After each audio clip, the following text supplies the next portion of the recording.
Olá, minha gente querida, meus conterrâneos ouropretanos, visitantes.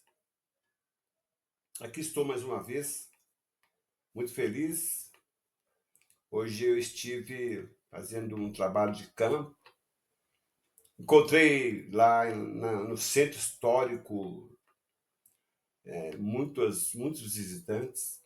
É o que precisamos realmente em Ouro Preto, que uma das atividades econômicas, ou talvez a principal aqui da cidade, é realmente o turismo. Então é o seguinte, é, nós iremos dar continuidade em um assunto muito importante de um atrativo que nós temos aqui na cidade. Já postei sobre o Museu da Inconfidência, ex-casa de Câmara e cadeia. Eu já falei sobre a cronologia da construção desse prédio. Já falei também das 4 virtudes cardeais. Externamente falei sobre também o chafariz. Então falei um pouco sobre a parte externa desse edifício tão visitado. Então eu quero aqui adentrar a esse museu. Falar um pouco mais que eu deixei de falar, porque, como eu já disse, né, é realmente muito grande a história desse museu e, e vou falar mais um pouquinho. Porque o que acontece? A construção da Casa de Câmara e Cadeia determinou a duplicação da atual Praça Tiradentes. Não só com a demolição da primitiva cadeia, mas ainda de diversas casas que comprometiam a visibilidade do edifício mais importante da capital. A reconstrução de todo o largo, executado em 1797 por José Ribeiro Carvalhais, veio garantir ao museu um espaço de acordo com a sua monumentalidade, uma vez que, juntamente com o prédio do Palácio dos Governadores, compunha o centro cívico do maior poder de decisão da colônia na época. O programa das casas de Câmara e Cadeia tinha como finalidade satisfazer as necessidades de serviços administrativos e judiciais, penitenciários e religiosos da cidade. Em 1863, diante da necessidade de aumentar o número de celas, a Câmara, que funcionava no andar superior, transferiu-se para o mesmo imóvel em que funciona até hoje. Em 1938, com a construção da penitenciária agrícola de Neves, nas mediações de Belo Horizonte, capital do estado de Minas Gerais, a antiga Casa de Câmara e Cadeia foi doada à União, sendo destinada a abrigar o atual Museu da Inconfidência.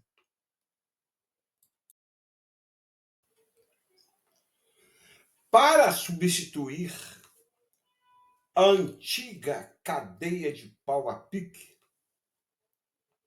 o rei de Portugal ordenou em 1730 a construção de uma nova cadeia de pedra e cal em Vila Rica, Esta primeira arrematação para a obra, ocorrida em 1732, não se obteve o resultado prático. Coube, então, ao brigadeiro José Fernandes Alpoim, esse era engenheiro das obras reais, organizar plantas e apontamentos para uma nova arrematação em 1745. Fracassados os projetos anteriores, o próprio governador da capitania de Minas Gerais, capitão-general Luiz da Cunha Menezes, assumiu o trabalho a partir do projeto de autoria própria. O prédio edificado entre 1785 a 1855 constitui uma das mais notáveis exemplares da arquitetura colonial.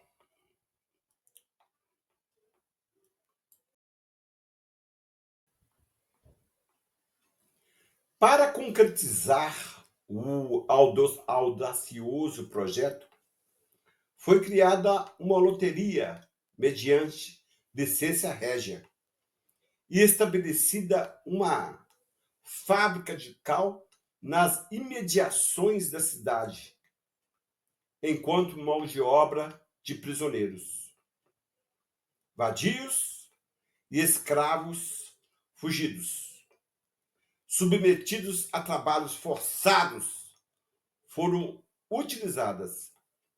Em 1855, o edifício foi concluído, com algumas alterações no projeto inicial de Luiz da Cunha Menezes. Parte da cadeia começou a funcionar desde os primeiros tempos, possivelmente ainda no seu governo, tendo a Câmara ali se instalado, já em 1836. O projeto original da Casa de Câmara e Cadeia de Vila Rica contemplava todas as necessidades desse tipo de edificação. A torre sineira, para convocação do povo, relógio público, salas de audiência e administrativas, cárcere, enfermaria, oratório, cozinha, tribunas, pátios, não faltavam no projeto de Cunha Menezes. Instalações para o açougue, o mercado, localizadas no andar térreo, em área posterior ao edifício, mas que não chegaram a ser concluídas.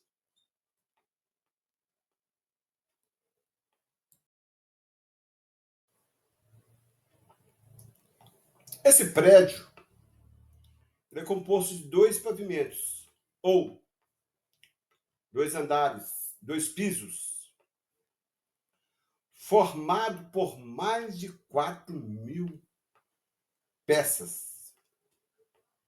O acervo do Museu da Inconfidência possui exemplares das mais variadas esferas da vida sociocultural mineira do século XVIII e XIX.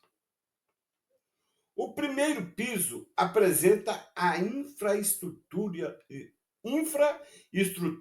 da cidade, das origens até o período imperial.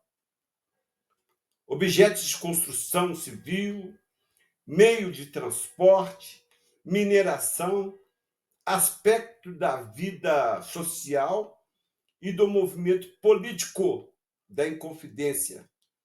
Documentam a evolução de um agrupamento humano que iria pensar a independência brasileira. Já o segundo piso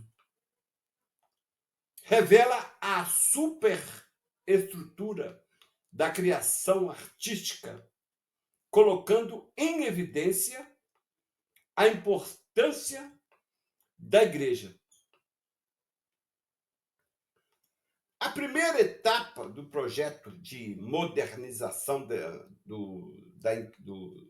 Inconfidência foi concluída em agosto de 2006, quando o museu reabriu suas portas. Ele foi parado uns tempos para algumas reformas.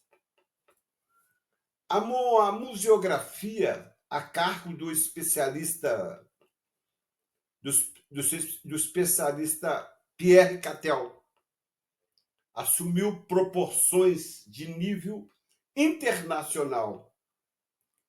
3 anos depois, a instituição finalizou todo o processo com a inauguração da iluminação externa.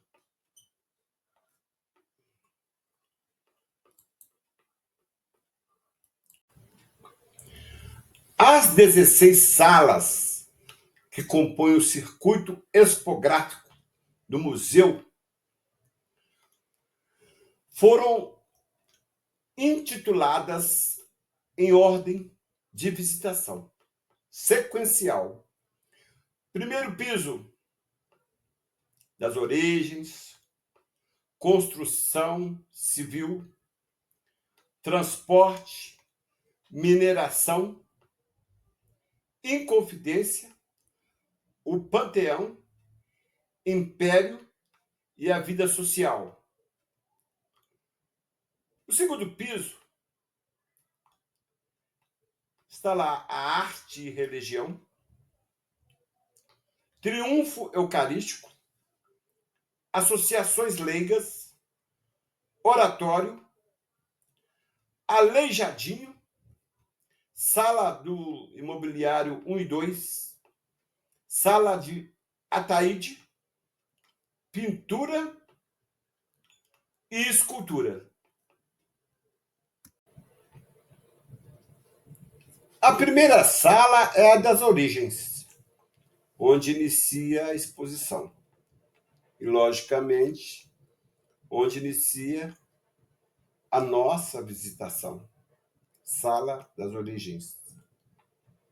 A partir da narrativa, se percebe que a ideia do museu é demonstrar aos visitantes, desde a primeira sala, que o século XVIII mineiro representou um momento de grande desenvolvimento do que viria a ser a nação brasileira, forjando artistas e intelectuais que perpetuam suas influências, despertas interesses e curiosidades nas pessoas até hoje. E que a origem de todo o desenvolvimento estaria nos próprios indígenas que habitavam a região no contexto da chegada dos bandeirantes. Mas, apesar da sala ser intitulada Das Origens e da tentativa de valorização dos nativos, no painel histórico, poucos objetos dos indígenas são representados. Uma funerária indígena, uma urna indígena, e lâminas de machado indígena no período pré-colonial. E o que realmente se impõe e chama a atenção dos visitantes, na vitrine, os quadros com imagem da família real portuguesa, no contexto da Inconfidência Mineira, e objetos da elite da sociedade colonial. Os senhores da terra, antes da chegada dos portugueses na região, eram os índios cataguases, os quais foram dizimados e também utilizados como escravos, apesar da proibição legal, complementando a mão de obra dos negros africanos e atuando na economia mineradora, na agricultura e ou nos serviços domésticos. Os indígenas ajudaram a compor o cenário urbano que se formou nas Minas Gerais colonial. Esses índios comprados, raptados e barganhados ao fruto de correria pelo sertão, sejam os que vieram com os paulistas, os remanescentes de entradas nos sertões ou os fugitivos das aldeias. Assim que foram desalojados de suas terras, todos engrossavam as fileiras dos índios coloniais que passaram a viver nas vilas e lugarejos mineiros, sob a tutela dos seus administradores, incorporados ao cotidiano colonial. Irão ajudar a compor um novo cenário nas Minas setecentistas. Ainda tem uma figura referente ao encontro entre Bandeirante e os índios cataguases. Embora esse encontro possa não ter sido amistoso, a ilustração expressa o contrário. Existem índios e brancos se abraçando, trocando presentes, enfim, se tratando muito bem, como se a tomada da terra indígena tivesse ocorrido com tanta diplomacia.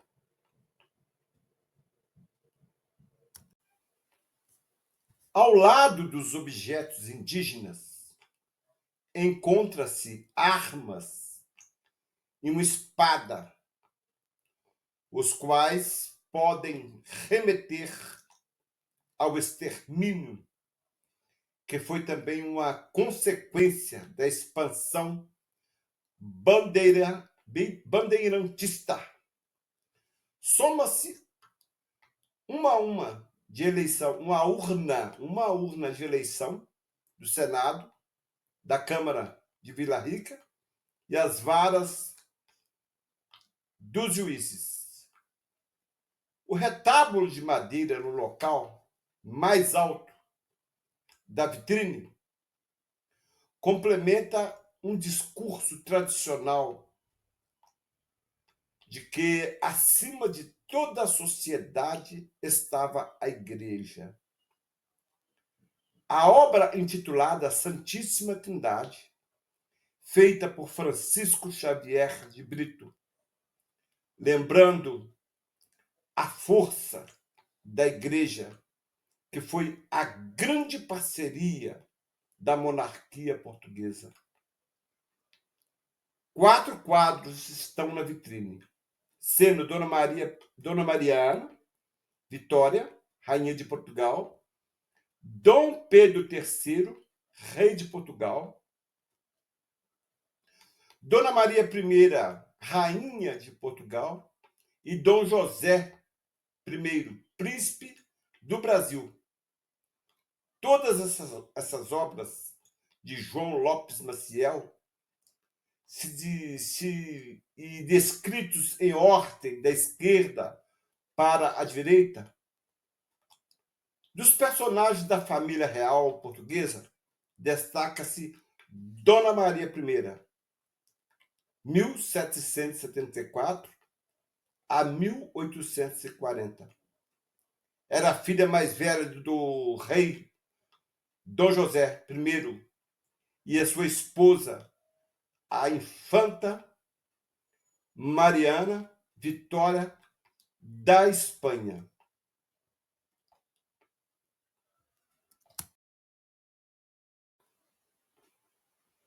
É bom salientar que Dona Maria I foi durante o seu reinado que ocorreu a Inconfidência Mineira, no ano de 1789. Princesa da Beira e do Brasil, foi a primeira rainha em assumir o trono em 1777 e 1816. Casou-se com o seu tio, Dom Pedro III, com quem teve Dom José, príncipe da Beira e do Brasil, filho primogênito do casal, que faleceu jovem. De 1792 até sua morte, seu filho mais velho e herdeiro João, que futuramente se tornaria João VI, ou seja, Dom João VI, de Portugal, atuou como regente no reino em seu nome, devido à sua doença mental. A 5 de janeiro de 1785, foi ela que promulgou um alvará impondo pesadas restrições à atividade industrial no Brasil, como, por exemplo, proibia a fabricação de tecidos e outros produtos. A família real de Portugal foge para o Brasil a 13 de novembro de 1807, assediada pelo exército de Napoleão. Maria viveu no Brasil por 8 anos.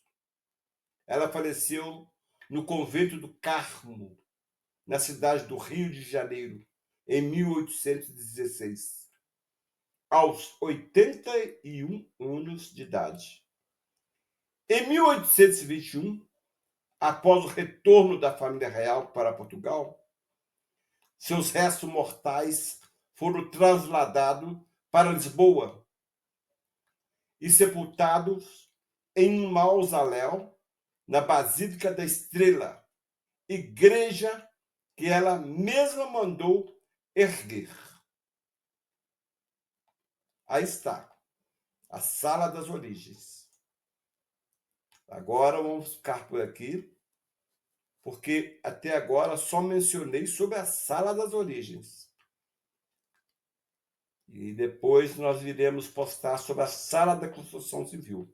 É como eu falei, como eu disse, né? Mencionei, que é a postagem do museu, das salas com detalhes, é realmente muito extensa. Então ficamos por aqui e até lá.